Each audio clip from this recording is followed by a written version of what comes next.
Pusaka abadi nan jaya, Indonesia sejak dulu kala selalu dipuja-puja bangsa. Di sana tempat lahir beta, dibuai dibesarkan bunda, tempat berlindung di hari tua, sampai akhir menutup mata.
Dibuai dibesarkan bunda,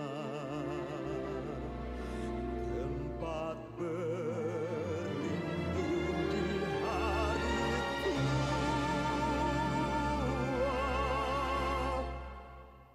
sampai akhir menutup mata.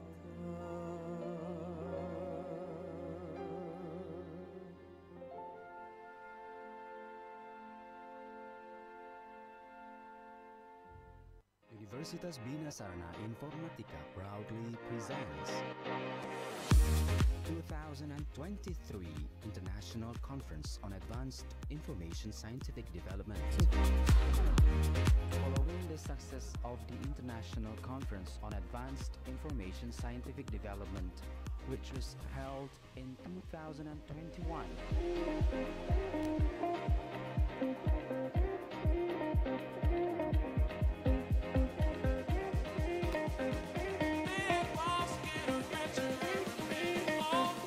Universitas Bina Sarana Informatika is going to conduct next event of ICAISD on Thursday to Friday, 9th to 10th March 2023.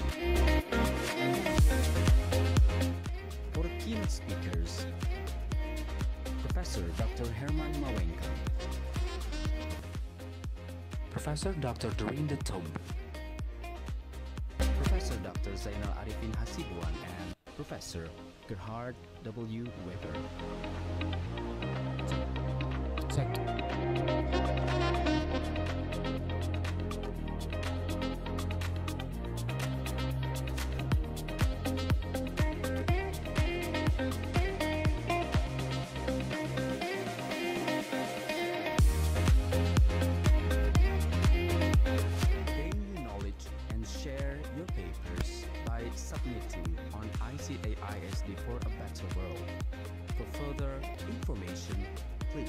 visit. Kuliah BSI aja.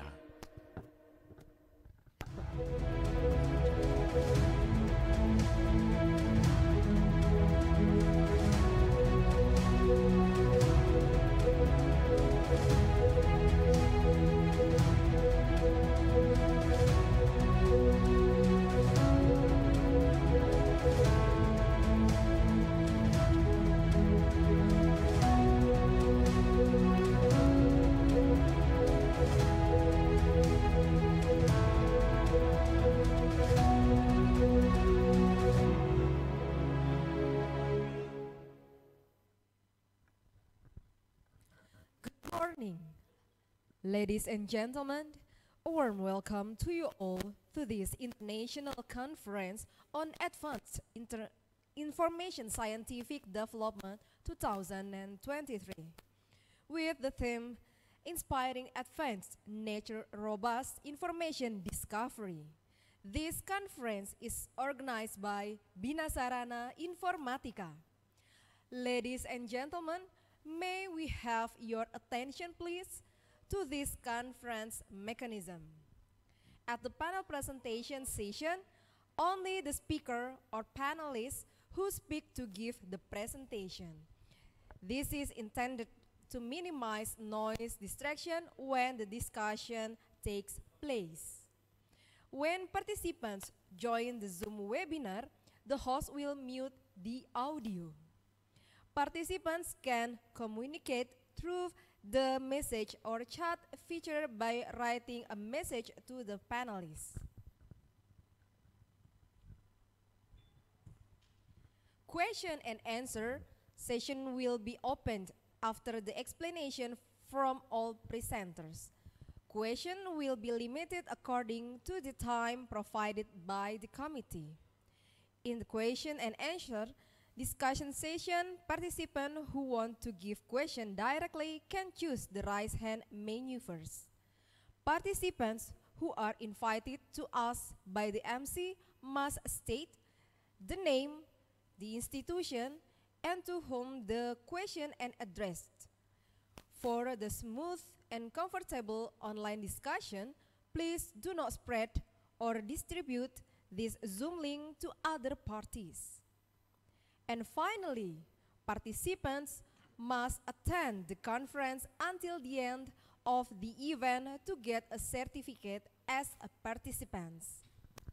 Ladies and gentlemen, before we start our agenda today, let us bow our heads and be quiet for a moment to pray to God so that today's program can run smoothly. Pray begins.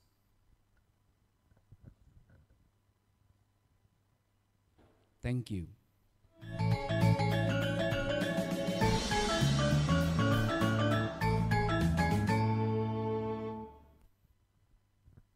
Ladies and gentlemen, we need your attention please to take a firm position because we are about to sing the national anthem of Indonesia, Indonesia Raya.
For the welcoming speech and opening remarks, may we invite Dr. Insinyur Muhammad Wahyudi, MCOM, MM, MPD, IPU, Asian Engineer, as Director of Universitas Bina Sarana Informatika, to say a few words to us and officially open this International Conference 2023 as well.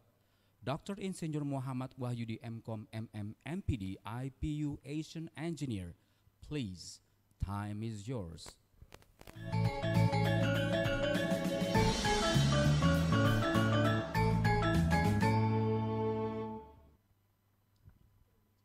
Thank you, Mr. Agus. You're welcome, Pak. Bismillahirrahmanirrahim. Assalamualaikum warahmatullahi wabarakatuh. The Honorable Head of the Yayasan Bina Sarana Informatika, Bapak Profesor Dr. Herman, Bapak Herman Pratikto and his staff. Respectable keynote speaker, number 1, Professor Dr. Zainal Arifin Hasibuan from INFOKOM Indonesia. Number 2, Professor Ruben Rus Garcia, PhD from University Politician de Valencia, Spain. Number 3, Professor Dr. Herman Mawengkang from Universitas Sumatera Utara, Medan, Indonesia. Number 4, Professor Dr. Gerhard W. Weber, Prof. Willy, from Poznan University of Technology, Polandia. Number 5, Professor Dr. Darin de Tombe, Utrecht University and Delft University of Technology, Netherlands. Co-host and colleague, and all the speaker and participant in this international conference. Assalamualaikum warahmatullahi wabarakatuh. Good morning and best wishes for all of us. First of all, let us praise the presence of Allah Subhanahu wa Ta'ala, that most gracious and merciful God, because with Allah's permission today, we can gather here to join the Third International Conference on Advanced Information Scientific Development, ICAISD, with the topic Inspiring Advanced Nature Robust Information Discovery. The international conference, which was already scheduled initially to be implemented in BSI Convention Center, Bekasi, yet because we all know that the pandemic COVID-19 is still hit our country almost 3 years. So we decide this conference will still be carried out online through the Zoom meeting application.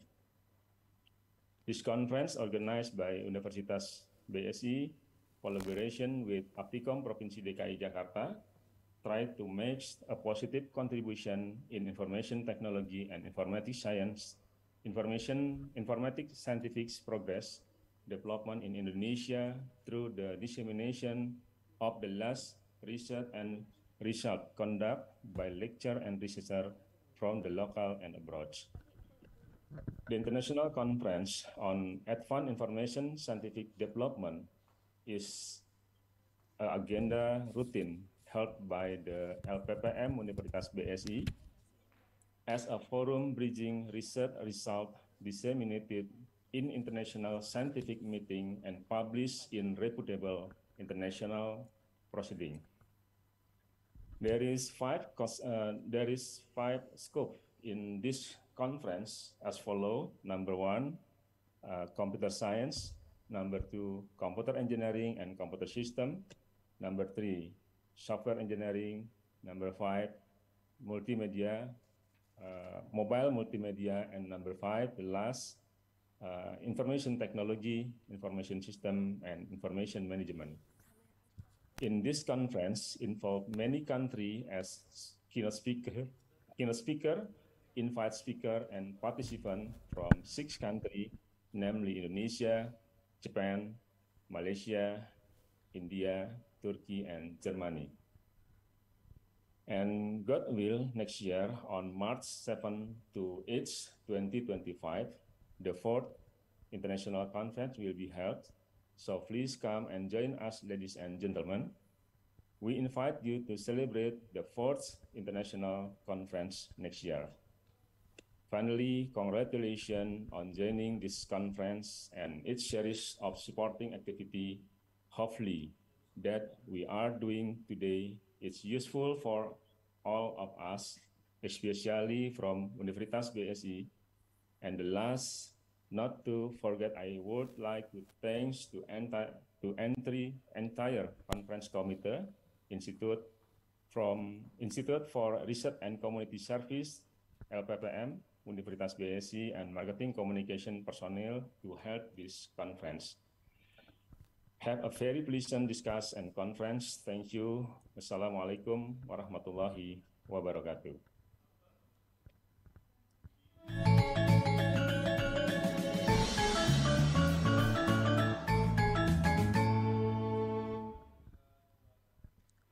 For the keynote speech, may we invite Chief of Independent Accreditation Board of INFOKOM, Professor Insinyur Zainal Arifin Hasibuan, MLS PhD, to say a few words to us. This plenary lecture will last for 45 minutes. Before the speech, let us visualize the profile. Professor Zainal Arifin Hasibuan, MLS PhD, is a professor of computer science since 2011. He earned his PhD in retrieval system and information storage after graduating from Indiana University, USA in 1995.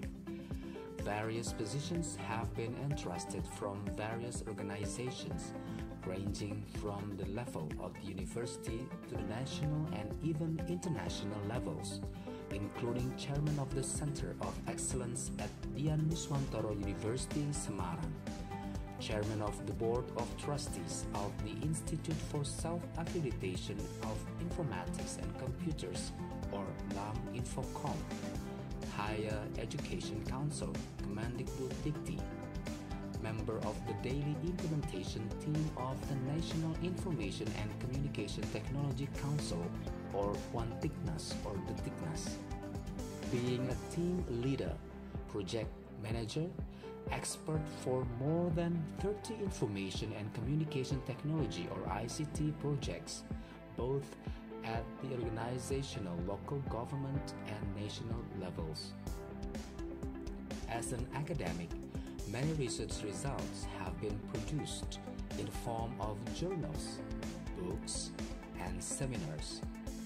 Conferences that have been published at the national and international levels in the fields of information retrieval, e-business, e-learning, e-government, and information systems.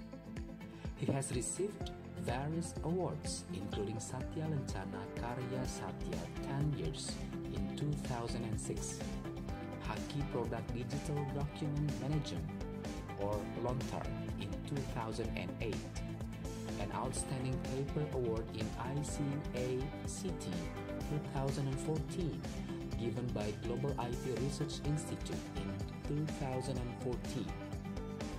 Please, ladies and gentlemen, welcome Professor Zainal Arifin Hasibuan, PhD.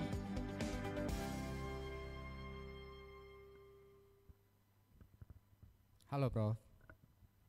Hello, Please, yes. selamat pagi. Good morning to Good all morning, you, Prof. to all of you. How are you? We are okay, Prof. How are you about you? Alhamdulillah, just fine. All right. Please, time is yours, Prof. Okay, thank you very much. Allow me Most to welcome. show my presentation.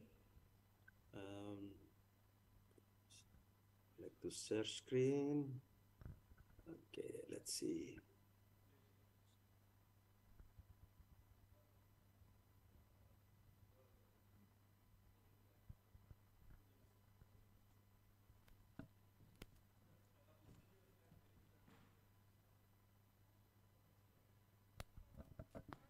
Okay, can everyone see my presentation? Yes, Prof. It's clear already Okay. shown. The title of my presentation this morning is aligning with the themes of the conference, discovering inherent structures in big data for multi-purpose solutions. The motivation behind this presentation is nowadays we are living in a connected society. Everything we do, I should say, almost everything we do are recorded digitally. So that's such a very rich asset to have, and it saves a lot of hidden structures in that data. So the presentation I would like to present this morning organized as follow.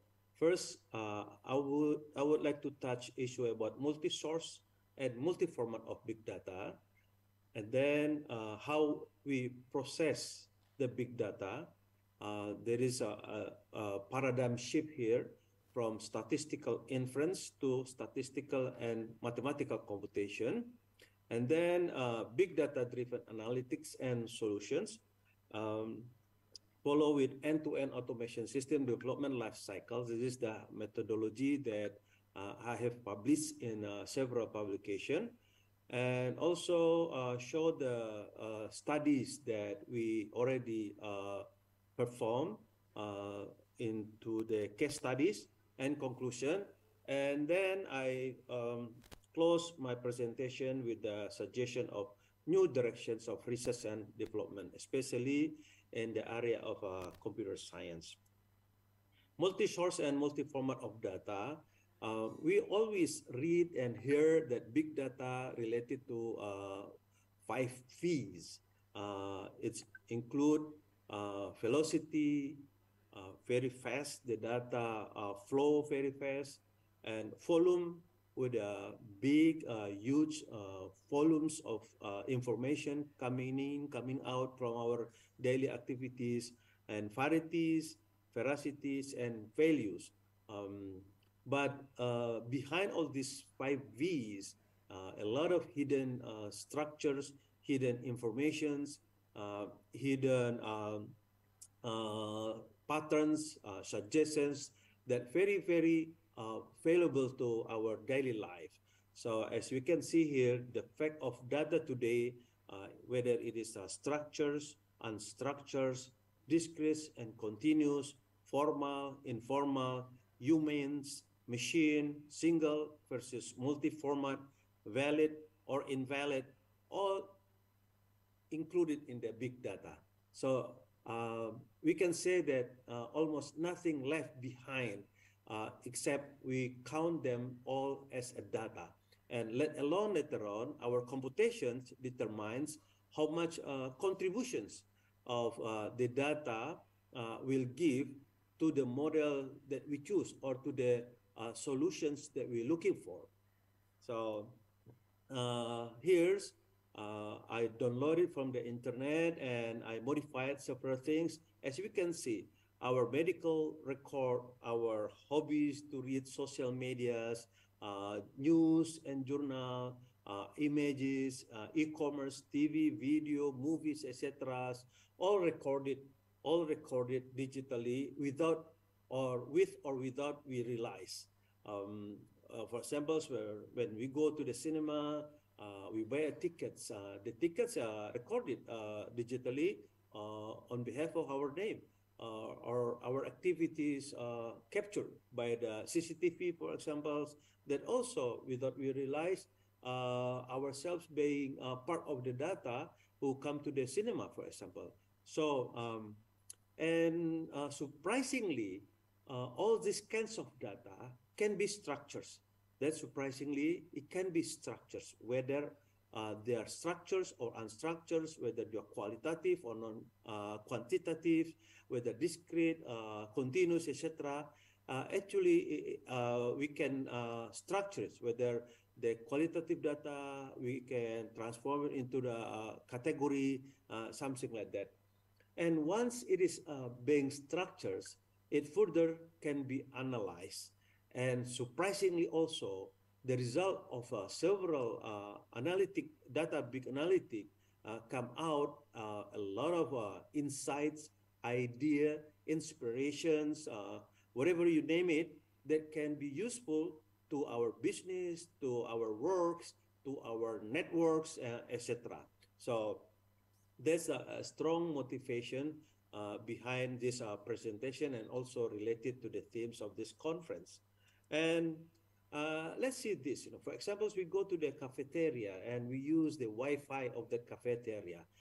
We send message to our friend, we download documents from certain site, we make a call, etc., etc. Of course, all those activities that we do with or without we realize, it's recorded somewhere, especially the facilities that we use. Of course, they are recorded to show the activities of their investment in ICT infrastructures. So those things are data that can be used to solve our problem, to give ideas, insight, what are the things need to be done, what are the things need to be solved, etc., etc. So once we have this big data, how do we process it? So this is, again, with the technology, with the changing of our daily life, etc., we used to use all the data using or process computed using statistical inference, whether we call it t-test, z-test, standard deviations, variance, etc., etc. But now, with those big data, we move on to computational statistics and mathematics. So it will involve heavy computations, it involves complicated algorithm, etc., etc.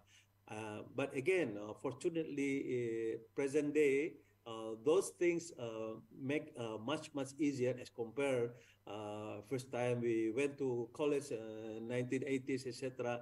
We have to write long code, and then we have to test it, bug it, etc., etc.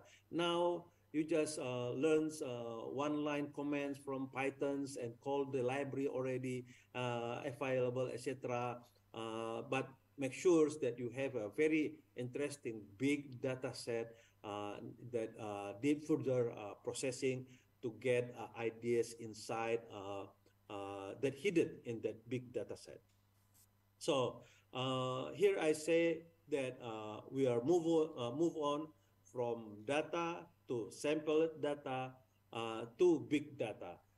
We are no longer talking about sampling. We are no longer talking about hypothesis. I'm not saying those things are not important, but the advance of computation, now we're talking about populations, heterogeneous patterns, dynamic, as we mentioned before with 5 V's, the velocity is there, the volume is there, value, verity, veracity, etc.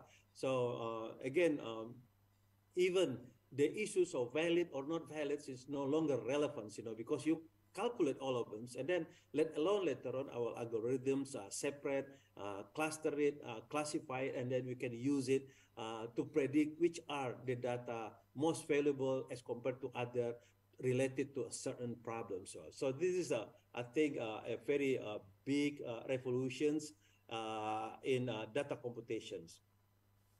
And the next slide.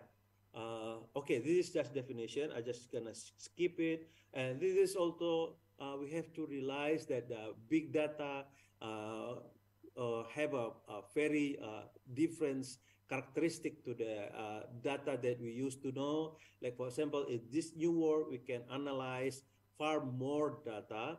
Big data give us an especially clear view of the granular subcategories and submarket and samples cannot access. As scale increase, the number of accuracies increase as well, messy. So again, long time ago, if we have data so messy, so messed up, we just leave it. Now it is become a challenge. Those data that are very unorganized, etc., also can contribute to informations or to structures or to insights that we looking for. Move away from the search for causality to discover patterns. That's also something new, relative new, I should say, that hypothetical tests long time ago we use it to test the causality, etc. But now we would like to see the patterns. The patterns we use it as a baseline to predict future patterns, etc. And then we make decisions based on the prediction, based on the new patterns, etc. Big data is about what, not why, and big data is the oil of information economy. So I think the themes of this conference is very trendy because the themes talking about discovering robust informations in such natural data. So to make it more structures from this unstructured collection of data, we can see this with the approach of big data, and then we compute it with what we call data science. Actually, I should say this is a next version of statistics. A lot of statistical computation take place there, but with a new approach, especially the data is big, computation power is big, memory size is big, dynamic, etc. And this is becoming an input to the artificial intelligence, especially machine learning. So we can teach the machine the patterns that we found or the patterns that potentially valuables, and then from there the machine learn and inference itself to be more smart, to be more futuristic, and help us a lot to see what the next things will happen if we have data like this, if we compute like this, etc., etc. So this is the framework that I propose. Big data, whatever it is, the format, whether it's text, image, audio, all together can be compute together. Of course, there are several free processing take place in there. That's a very heavy work. But again, the new approach that I exercise is with this all different unit, different measurement, etc., can be put in one big table data set. And then with the algorithms, we choose the model, whether it's regression, log regression, naive Bayes, etc. And we are using the supercomputer that we have in University of Dia Nuswantoro. We get a lot of patterns, we get a lot of surprisingly insight, and then we put in those patterns again to machine learning. All the algorithms already available, the technology available, so we can exercise various approach to find the best solution to our problems. So we call it big data driven analytic and solution. Especially the result can be an input to make a strategic decision and interpretation, whether or not it is for the short terms, middle terms, and long terms decisions. This is very helpful, not only in the level transactional, but also in the strategic level as well. So this is the model, more or less, how the machine learning learn from the big data we have. Of course, we have to make several experiments by choosing training set to data set, and then randomly we repeat it many times, and then we put it in the diagrams. We see whether or not the system learn until we satisfy or until we decide in certain threshold that the machine representative enough to solve the problem, to reveal the pattern that we would looking for, and also to give insight, what are the things need to be done. So in this case, we call it from identification, clustering, classification, prediction, and then the intervention that we do based on this prediction, we call it prescription. So again, those approach, we put it in one nicely 7-step methodology that we call it end-to-end automation system development lifecycle methodology. This is the pictures of the methodology. Step 1, 2, 3 until 7. This is also being published in several publications already. As we can see from the left side, most left side of ourselves, those are the data that have a various form, whether it text, audio, video, image, voice, etc.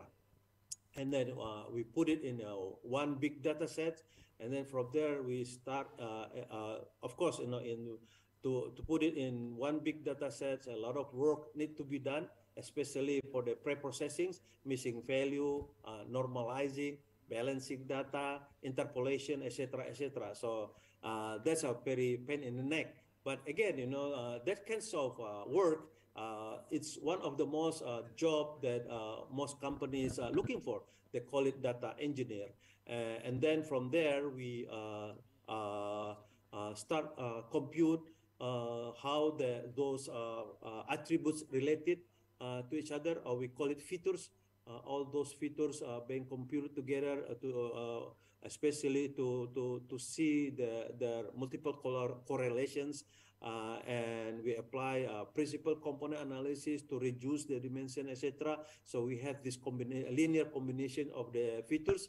That's very nicely. From this big data, we can reduce it and more sizable tables, but all the informations include in there. So from there, that become our basic components or dimensions, to develop, to design the systems that we're looking for.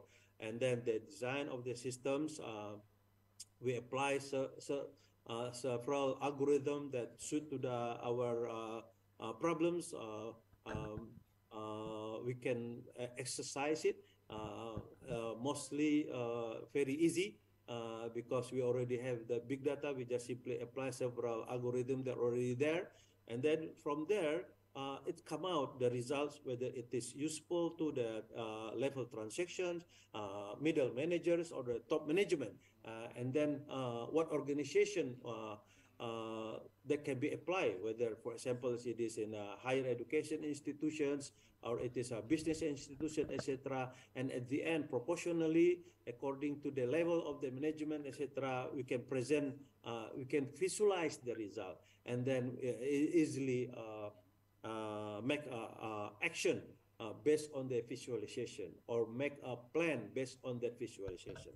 Okay, as we can see here, this is one of the examples how we collect data from several sources. Especially in higher education institution in Indonesia, we have a national higher education institution database, but also at the same token, we crawl, from the website, from the digital news, etc., etc. And then at the same token also, we apply survey, questionnaires, interview, etc., to get more in-depth analysis to certain issues, etc. And all those three source of data, it could be more, we collected in one big data set. And then we apply to several areas. For example, we apply to this big data set how we can predict student achievement, student academic achievement. The rationale behind this, we always regret one of our students become or get a dropout. In the meantime, if we exercise his performance or her performance during semester 1, 2, 3, etc., we could have prevent his or her from dropout. So we make up predicting student academic achievement. The result is very surprisingly. Also, some of the result against the common sense. For example, institution or government always give a scholarship to good student with a grade point average higher than 3.5. But in these studies, we found one of them, like for example, that student could have success if we give them scholarship, even though their GPA average is 2.0, 2.1, etc., etc., or even 1.9, etc. So before they drop out, the main problem of their performance is because of the economically due to the COVID, etc. It's disturb their concentration to study, something like that. So that is very interesting. So this is what we call inherent structures of the big data that reveal the patterns, and from the patterns, we can prevent the students back dropout, etc. Because once the student drop out, it's such a big loss, costly to everyone, not only to the student, to their parents, but also to the institution per se. Okay, there's also, we have a national accreditation, for examples. We do the accreditation investigation once in 5 years. Actually, it is activities, everyday's activities. So before the D days comes, each institution already know with the 9 criteria we have in our national accreditation, how they performs. And so before the D-Day comes, they already prepare what component they have to improve, what component they already feel comfortable, etc., etc. So we give the dashboard something like a spider web like this. So this is also very helpful to the higher education institution. That also can be applied to a business entity or to the business organization as well. This is, for example, in our small medium enterprise, Indonesia have around 65 to 67 millions small medium enterprise throughout the countries, but the size is very different. The sectors they are doing business also varies from one small medium enterprise to another small medium enterprise.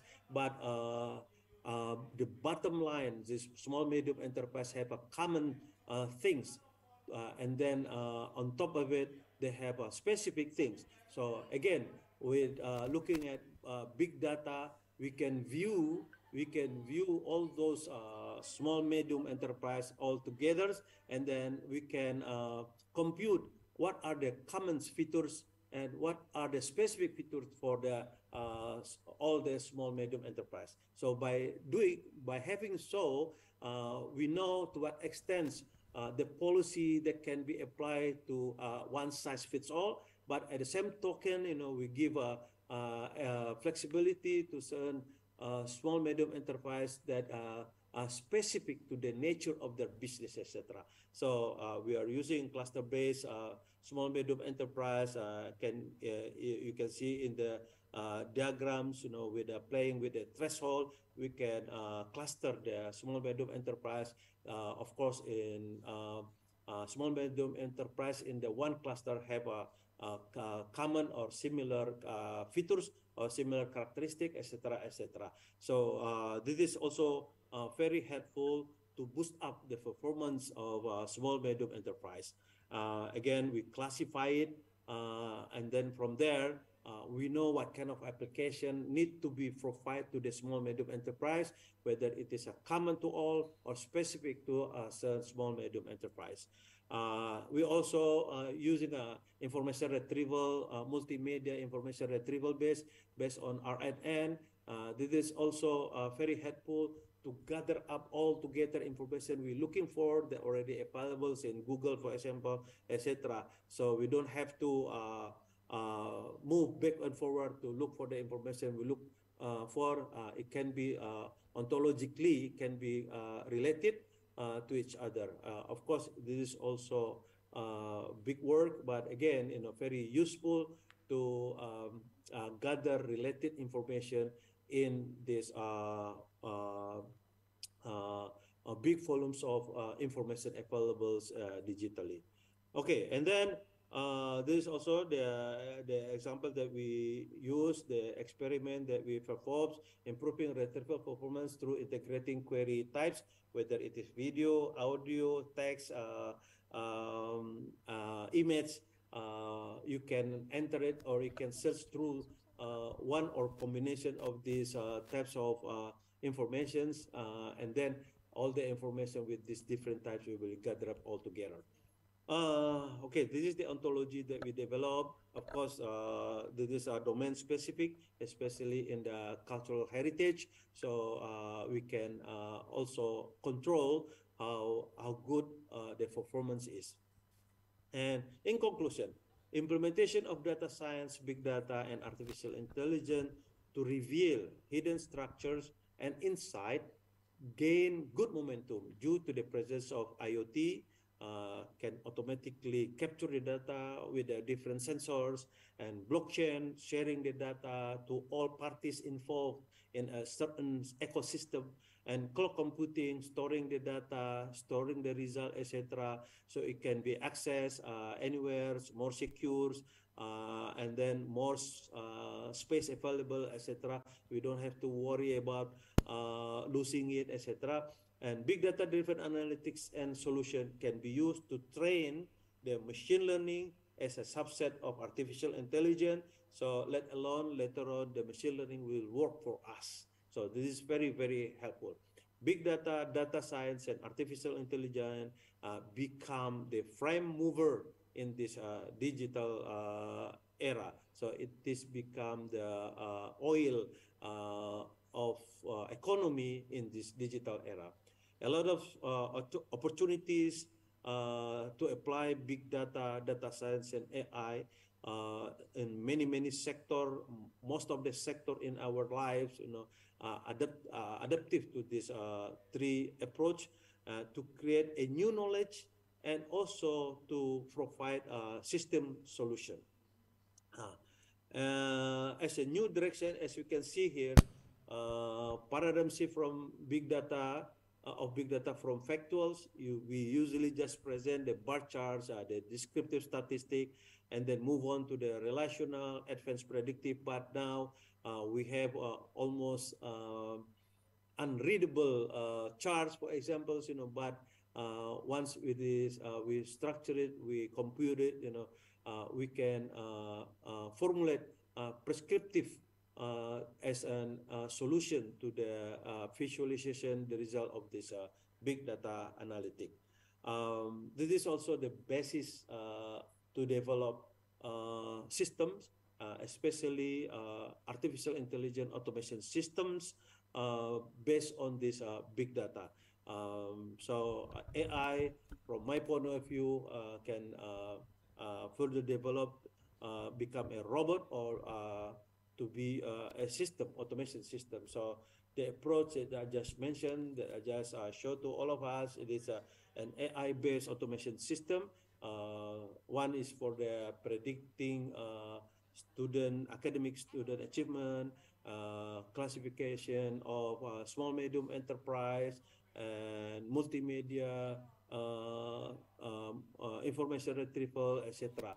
A lot of more coming up. Again, it is a very exciting area to study, to experiment further.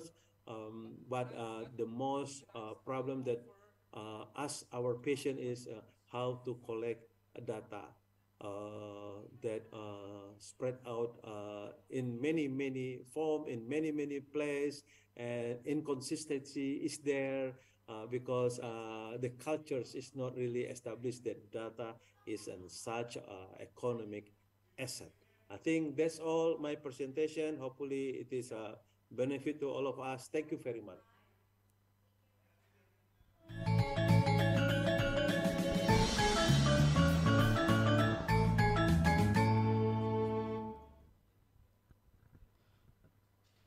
Thank you very much, Professor Zainal. Would you like to stay there for a moment? Sure, sure. I'll take few questions, if any. Because Okay. Professor Zainal, please stay there for a moment because we would symbolically confer a placard and certificate to you. yes, this one is. Wait, please Okay. wait. Okay. All right, all right. Sorry. Yes, here, Prof. This is a The placard. placard and Placard for you as the appreciation and honor. Okay, from our rector, Prof. And what? Thank you, Professor Zainal. And what about the certificate? Yes, this one is certificate okay. for you, Prof. Thank you so Yeah, much okay, for let the me- presentation today. Okay, thank you very much. Thank you very much. I accept the certifications, and again, it is a token of appreciation for me as well. Thank you. To give a chance to share the research that we do in our university. Thank you. All right. Thank you. Yes, Professor Zainal. After conferring, ladies and gentlemen, after conferring Professor Ucok a placard and certificate, we go on with question and answer session. Prof, is it okay? Yeah, Yes. yeah, please All do. right. Yeah, ladies and gentlemen, dear attendees, do you have any questions for Professor Zainal?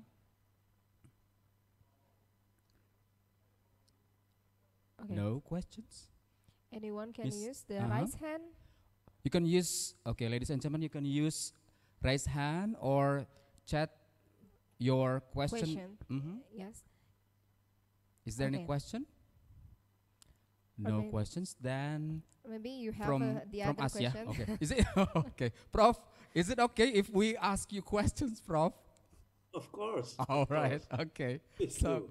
we are, Yeah, okay. this Well, is a heavy topic actually. You know, right. I All think right. most of Okay. the students. So well, actually, um, we are going to attract the audience's motivation to ask you questions. All right. Okay. This is my question, Prof. Based on your research. Okay. What is well actually what is the benefit of your research, your current research dealing with big data? Yeah, for the predicting the uh, the the the accreditation status with the 9 criteria, Right. it is very useful to higher education institution for their higher education institution accreditation, as well as to study program that include in their higher education institution.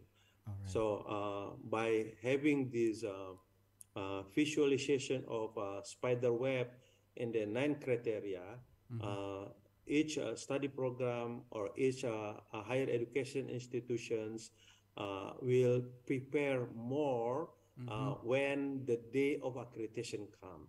Yes. So the accreditation is no longer rituals of once in 5 years. It is our cultures, it is our habit to develop continuously the quality of education. This is what we call continuous quality of education. Right. That's one of the application of our big data, using several sources of data to predict, to classify, predict, and prescribe the accreditation issues. Right. And another one that we already do, as I mentioned before, is how to cluster the small medium enterprise, because the small medium enterprise, it is a backbone of our economy. It is contribute 60% to our GDP. It is also contribute to 90%, 97% to the job markets. So again, we have to have good attention to this small medium enterprise. Unfortunately, we just taking for granted the existence of this small medium enterprise. So what we do, we try to classify the small medium enterprise more details, in what sector, how their supply management take place, especially for their what you call that, bahan baku ingredients to their product, and then how to market their product, and how to influence the customer to use or to buy the product, etc. So they can perform optimally. We are very good in producing things, but we are lacking in maintaining the supply chains and as well as distributions of the product and the market. So at this side, we try to combine the supply chain side as well as the customer side. So the issues of supply chain management and customer relationship management being combined. So there are more other things that we are doing undergo right now, ongoing research, like for the what you call that, penyakit menular, tuberculosis, distribution, Yes. how to prevent, what areas that more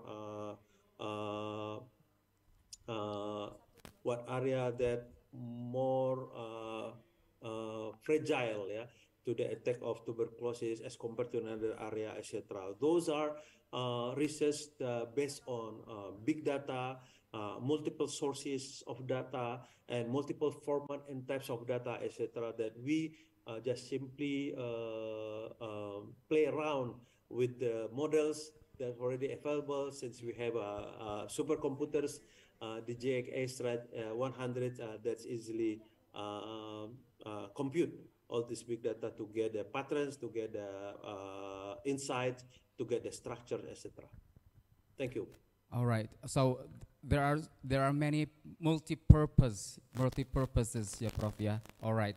Yeah. But first, since you are the board of accreditation, so you first arrange this kind of big data to make the things and prepare everything, right?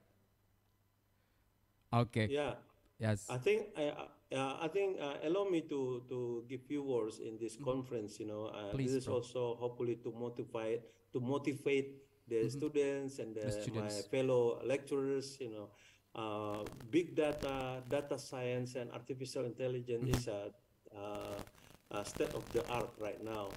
Almost every sectors, every subject you teach, apply those three things: big data, data science, and artificial intelligence. Artificial So intelligence, right? I would like to encourage my community to study, to research on these issues.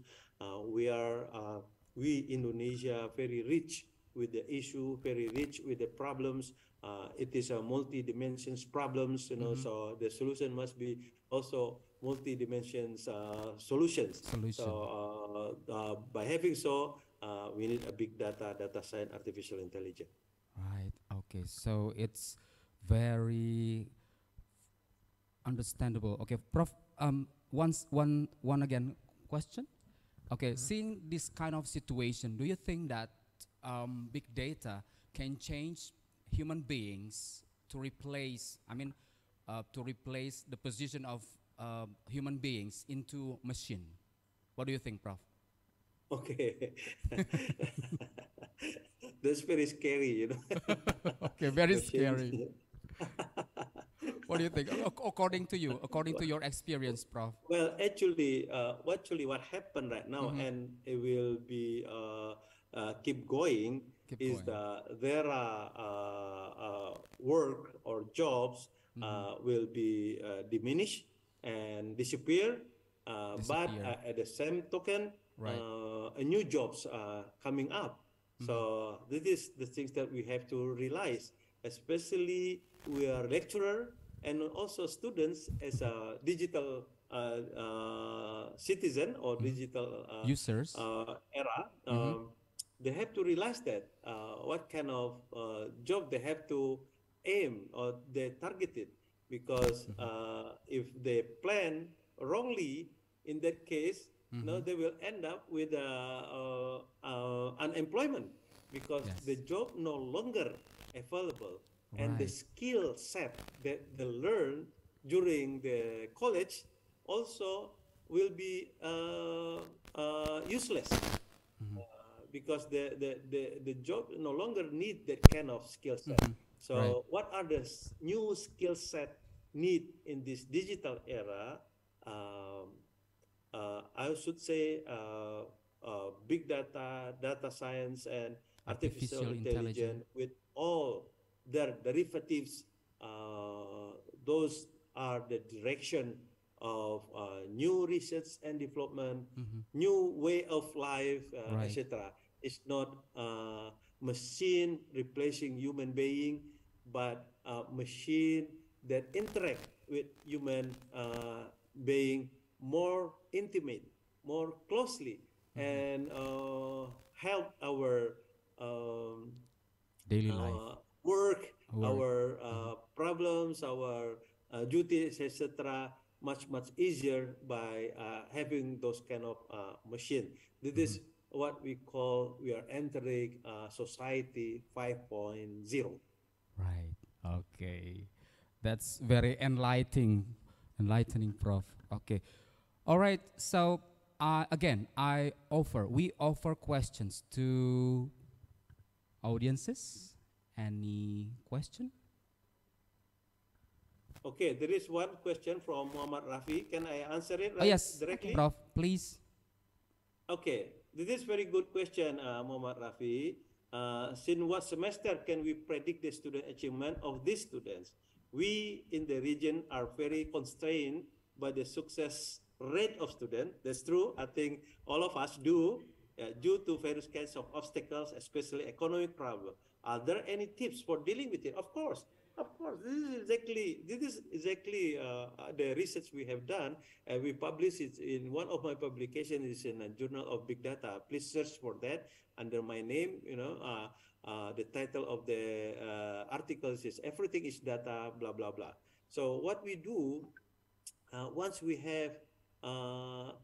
capture the features of the students from day one they enter college, and then combine with their background data, for example, biodata, name, address, parents, etc. We have one semester of their behaviors. By again, this is the power of machine learning. With such patterns that we captures, input it to the machine learning.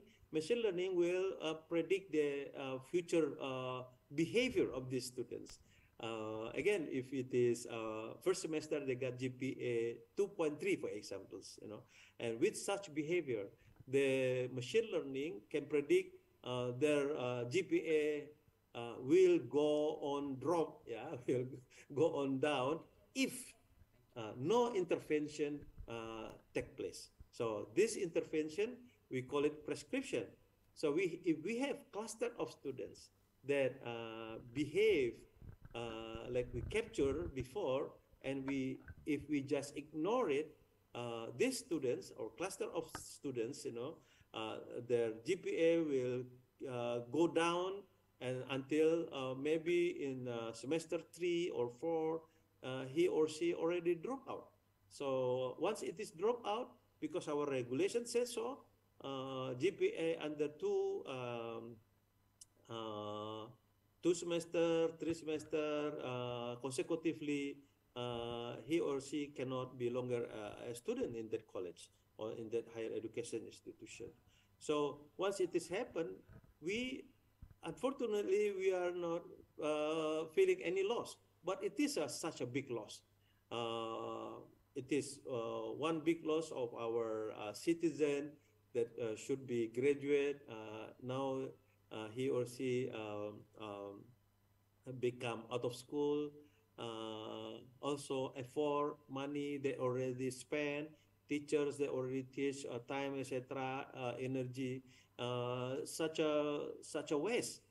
because the student they teach or the student pay their tuition fee, they are not end up with the goal, final goal of their purpose.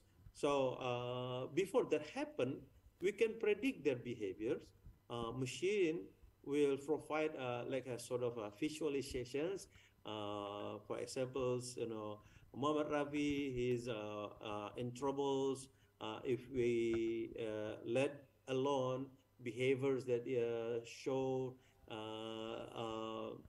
in his activities, to prevent Rafi to drop out, we have to do some intervention. So previously, we know kinds of intervention like counseling, like tutoring, etc., etc. But we do that without any big data analytic driven. Yeah. So now, if that kind of intervention needed, it is based on big data driven analytic. I think that's my answer, Rafi. Thank you. Very good question. Okay. Hopefully that Professor Zainal's answers will be enough for the question. Rafi, is it?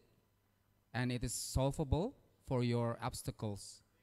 All right. Thank you very much, Prof, for the time. Thank you very much, Professor Insinyur Zainal Arifin Hasibuan, MLS, PhD. Thank you, Prof. Thank you. Thank you.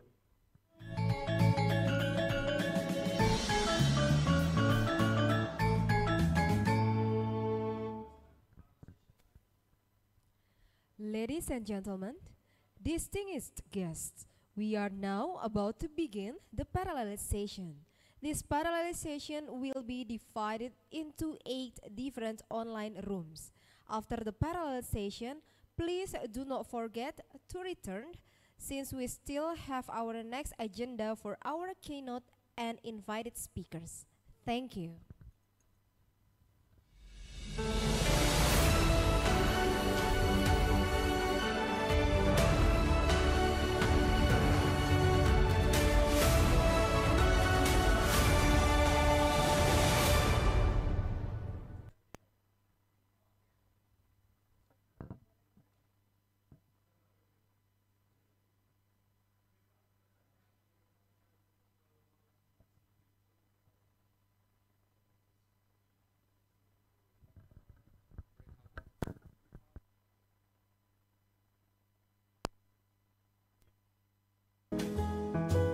All right, ladies and gentlemen, dear attendees, it's now for the parallelization, and the rooms are 8 rooms, so everybody knows about their room. Okay, so please join the breakout room.